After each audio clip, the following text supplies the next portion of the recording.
But when the Pharisees heard that he had silenced the Sadducees, they gathered together. And one of them, a lawyer, asked him a question to test him. Teacher, which is the greatest commandment in the law?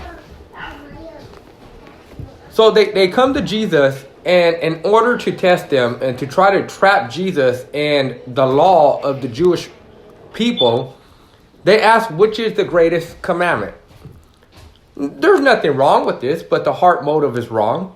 We at work or at school, when we're given assignments, we want to know which one is the greatest, so that way we could keep it and complete it. We like to know which is the greatest, that way we can make it a priority. So they're asking, which is the greatest commandment?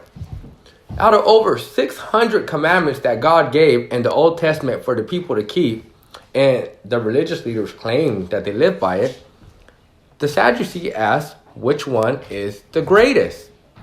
600 commandments put into 10 commandments.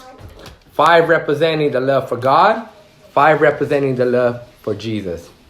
And I love what Jesus does because he breaks all 600, over 600 down into 10 in the Old Testament. And then from those 10, Jesus answers into 2. You shall love the Lord your God with all your heart, with all your soul, with all your might, and love your neighbor as you love yourself. If you do these 2, you will keep the commandments. Or upon these 2 are all the law and the prophets.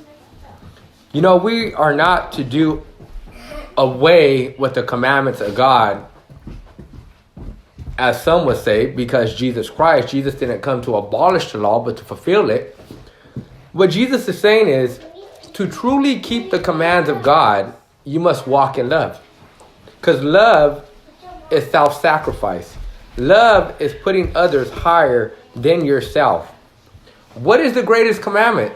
The Apostle Paul would say, the greatest of all is love. Would you too, today, walk in love? I'm not talking about an emotion. I'm not talking about a feeling. I'm talking about being self-sacrificing for the needs of others today. God bless you.